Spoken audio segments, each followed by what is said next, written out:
Hello friends, welcome back to my YouTube channel let's learn with Yashi. आज की आपकी vocabulary की सीरीज में क्लास नंबर है 27 और वोकैबुलरी की सीरीज में आपकी आज की क्लास रहेगी वन वर्ड्स की। स्टार्ट करते हैं क्लास को, बट किसके साथ? प्रीवियस ईयर क्वेश्चंस के साथ। ठीक है, क्वेश्चन नंबर 1 है आपका, a short neat and witty statement is called. ये आपका यूपीपीएससी जीआईसी में 2021 के ईयर में आया हुआ क्वेश्चन है। वो कह रहा है एक छोटा नीट और विटी स्टेटमेंट, कभी कभी कहते हैं ना कि गागर में सागर भर देना, यानी कि एक छोटी सी बात में एकदम हाजिर जवाबी, बहुत चतुर, बहुत सोच समझ के माइंड के साथ कहना, बहुत लंबा चौड़ा नहीं कह के एक छोटे से वर्ड में चीज को समझा देना, छोटे से सेंटेंस में समझा देना, उसको क्या बोलेंगे? एपिफेनी, एपिथेट, यूफेमिज्म या अफेरिज्म। ठीक है, जब कभी भी हम एक छोटा, एक क्लेवर, एक विटी स्टेटमेंट देते हैं उसको क्या बोलते हैं? अफेरिज्म। क्या बोलते हैं उसको? अफेरिज्म। क्वेश्चन नंबर 2 है आपका, to banish from one's country. ये यूपी टीजीटी में आया हुआ क्वेश्चन है, टीजीटी में, यूपी टीजीटी में 2021 में, आई थिंक 2020 या 2021 में ही आया वो क्वेश्चन है ये। वो क्या कहते हैं? To banish from one's country, अपनी ही कंट्री से बैन कर देना। बैनिश, देखो बैन बैन आपने सुना है, यहाँ पे वो क्या है? बैन है, यानी कि वो क्या है? अलाउड नहीं है। ठीक है, this thing is not allowed या this person is not allowed. ठीक है, ये बैन है। तो बैन किससे आया? बैनिश से। अपनी ही देश से क्या करना? निकाला दे देना, या अपनी ही देश से निकाल देना, दंड स्वरूप, किसी बैन उस सेंस में आता है। ठीक है, to banish from one's country, अपने ही देश से क्या कर देना? निकाल देना। निकाल दिया यानी कि अपने देश में नहीं है तो क्या है? कहीं और देश में जाके बसा है, तो उसको क्या बोलेंगे? देखो, रिपाट्रिएट, इमिग्रेट, एमिग्रेट या एक्सपाट्रिएट, क्या बोलेंगे? देखो ये 4 वर्ड्स हैं और मैं आपको 4 का मतलब जो ऑल 4 हैं इस सभी का मीनिंग बताऊंगी, ताकि क्योंकि अलग अलग भी आता है, रिपाट्रिएट को अलग, एमिग्रेट, इमिग्रेट, एमिग्रेट, ये सब अलग अलग आता है। ठीक है, पहले आंसर देखते हैं। To banish from one's country, अपनी ही कंट्री से निकाल देना। निकाल देना का मतलब एक पर्सन ऐसा जो अपने देश में नहीं रह रहा है, किसी और देश में रह रहा है। ठीक है, क्यों? तो उसको क्या बोलेंगे? एक्सपाट्रिएट।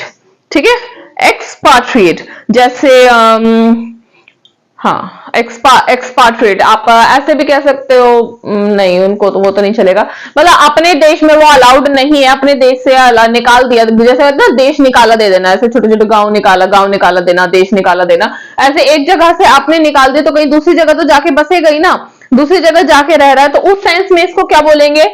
एक्सपाट्रिएट। ठीक है, ये 2 वर्ड आपने बहुत ज्यादा सुने, इमिग्रेट और एमिग्रेट। ठीक है, हम जनरली यही बोलते हैं, इमिग्रेट, वो वहां से इमिग्रेट है, यानी कि कहीं दूसरे देश से लोग आके बसे हुए हैं, तो उसको क्या बोलते हैं? हम इमिग्रेट। ठीक है, देखो इन 2 में हम मीनिंग बहुत ध्यान से समझेंगे। ये क्या है? इमिग्रेट, ये क्या है? एमिग्रेट। ठीक है, इमिग्रेट क्या होता है?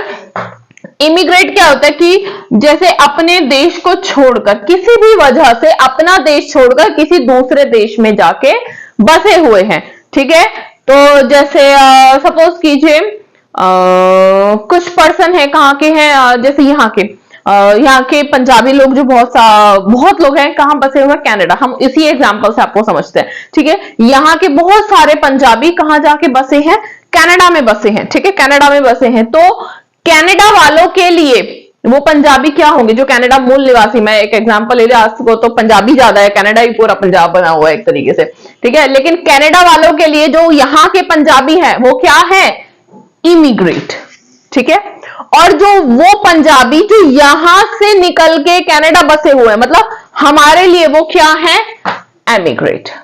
समझ गए? वो छोटा सा डिफरेंस है, लेकिन इमिग्रेट, एमिग्रेट, देखो इसमें आई है और इसमें ई है। ठीक है, इमिग्रेट, एमिग्रेट, यहां से जो बसे हुए हैं वहां जाकर, जैसे किसी दूसरे देश से हमारे यहाँ आ जाए कोई, सपोज कीजिए नेपाल से कुछ लोग हमारे यहाँ आ गए।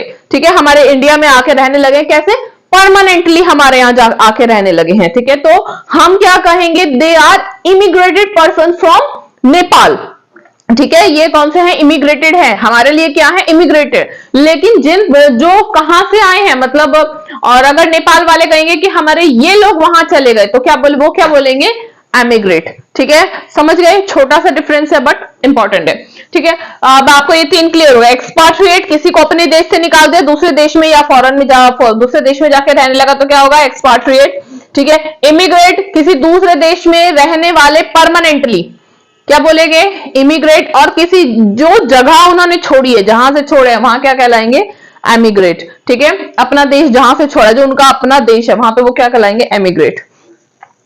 ठीक है, ये क्या है, रिपाट्रिएट। अब आता है वर्ड क्या, रिपाट्रिएट। रिपाट्रिएट क्या होता है, जैसे आप यहां से जाकर बसे, सपोज कीजिए यहां से कोई पर्सन कहां जाके बसा, लंदन बसा। ठीक है, बट लंदन में उन्होंने कुछ अच्छा नहीं किया या कुछ भी प्रॉब्लम होगी तो लंदन का जो कानून है उन लोगों ने क्या करा, इसको वापस अपने देश भेज दिया। सपोज कीजिए ये एक पर्सन है, ये इंडिया का है, ये आई एम सो सॉरी। ठीक है, इंडिया का है, इंडिया से ये कहां चला गया, सपोज कीजिए ये कहां चला गया, लंदन चला गया। ठीक है, सपोज कीजिए या यूएसए चला गया, किसी भी देश में चला गया। ठीक है, किसी भी देश में चला गया, बट इसका जो वहां पे कैरेक्टर है वो अच्छा नहीं है, इनके अकॉर्डिंग नहीं है, तो इन्होंने क्या करा, इसको वापस भेजा कहां, इंडिया।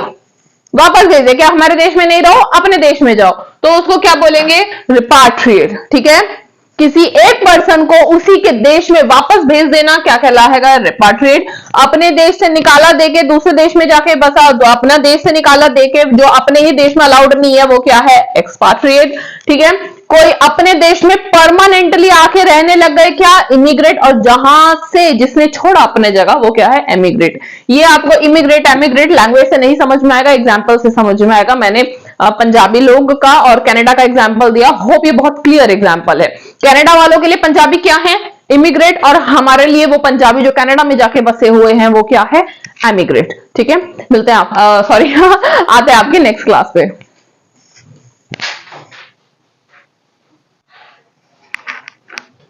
यस, फर्स्ट है आपका a man who is womanish in his habit. एक मैन कैसा है, मतलब है तो मेल बट उसकी जो हैबिट है, उसका जो बिहेवियर है, हैबिट है, पसंद नापसंद सब कुछ या किसकी तरह है, वुमेन की तरह है। ठीक है, एक है पुरुष है बट उसका व्यवहार कैसा है, एक महिला जैसा है, उसको क्या बोलेंगे, एफेमिनेट।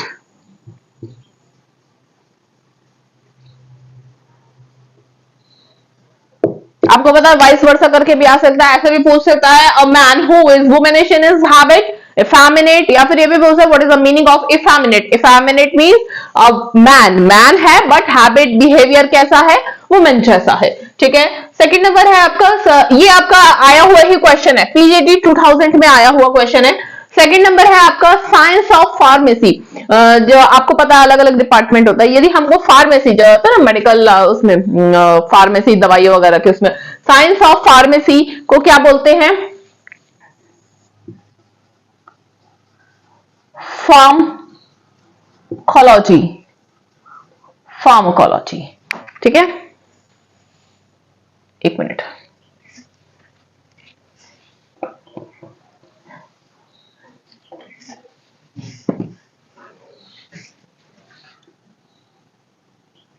फार्मकोलॉजी।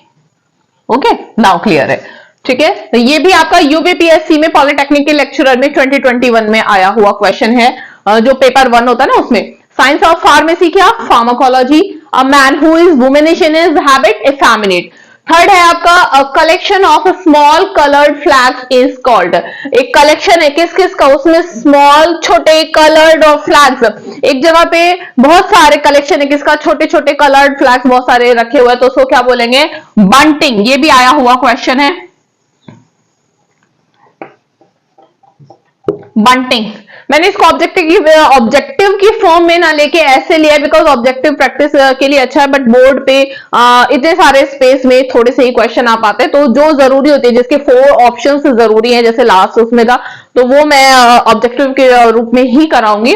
बट ये जिसको डायरेक्टली लर्न करना है इसको मैं ऐसे भी ले लेती हूँ। ठीक है, a collection of small coloured flags is called what, bunting. Okay, fourth है आपका अ शो, एक ऐसा show in which performers express through gestures। Gestures not through words, एक ऐसा शो जिसमें शो होता है, जैसे होता है ना स्टेज शो वगैरह होता है, उसमें जो परफॉर्मर्स जो परफॉर्म करते हैं, ठीक है, वो एक्सप्रेस करते हैं, ठीक है, खुद को या खुद की फीलिंग को, या वो जो पार्ट प्ले कर रहे हैं या जो उनका शो है उसको परफॉर्म करते हैं, कैसे? जेस्टर से। जेस्टर क्या होते हैं? आपके हाव भाव, ठीक है, आपके हाथों की मुद्रा या फिर फेशियल एक्सप्रेशंस, ये सब आपके क्या कहलाते हैं? जेस्टर। जैसे आपको पता, आप हैप्पी होते हो तो फेस पे एक स्माइल होती है, आप गुस्सा होते हो तो ऐसे होता है ना? आपके जेस्टर से वो आप अपनी फीलिंग्स को या फिर जो भी मतलब what they are playing उसको परफॉर्म करते हैं। वो किससे परफॉर्म करते हैं? एक्सप्रेसिव से, जेस्चर से परफॉर्म करते हैं, ना कि वर्ड से। तो उस शो को क्या कहलाया जाता है? वो शो क्या कहलाता है? क्या कहते हैं उसको? पैंटोमाइन। पैंटोमाइन। अब आपके सामने अगर वर्ड आए, इट पैंटोमाइन शो इज देयर, है ना, या फिर ये एक पैंटोमाइन शो है, तो आपको समझ जाना चाहिए what is the meaning of pantomime. Pantomime का मतलब क्या है कि इसमें जो पार्ट प्ले होने वाला है या फिर जो परफॉर्मर्स हैं वो कैसे प्ले करने वाले हैं? जेस्चर से प्ले करने वाले, ठीक है। पैंटोमाइन क्या? वो शो जिसमें परफॉर्मर्स एक्सप्रेस करते हैं जेस्चर से, ना कि वर्ड से, ठीक है। फिफ्थ नंबर है sleeping room for a number of people. एक ऐसा स्लीपिंग रूम जो बहुत सारे लोग जिसमें सो सकते हैं। आपने देखा होगा कभी कभी बाहर जाते हैं तो जनरली, वैसे तो सब लोग होटल ही लेते हैं, बट जब बहुत सारे बल्क में जाते हैं तो क्या करते हैं? एक बहुत बड़ा सा हॉल रूम ले लेते हैं, इस तरीके से कि सब लोग साथ में सो जाए, है ना, ऐसे भी होता है। या फिर जैसे आप एग्जाम वगैरह देने जाते हैं तो एक कैंप लगे हुए होते हैं, ठीक है, उसमें आपका एक प्रॉपर बिस्तर होता है, उसमें मतलब एक ऐसा अरेंजमेंट होता है जिसमें बहुत सारे लोग एक साथ सो सकते हैं, तो उसको क्या बोलते हैं? डॉर्मेट्री।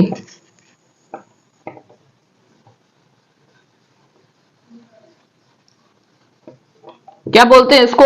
डॉर्मेट्री, ठीक है। सोने की एक व्यवस्था होती है, बहुत सारे लोगों के सोने का एक अरेंजमेंट होता है, उसको क्या बोलते हैं? डॉर्मेट्री, ठीक है। चलिए, ये था आज के आपके 5 वन वर्ड्स और 2 आपके ऑब्जेक्टिव क्वेश्चन है, जिसमें से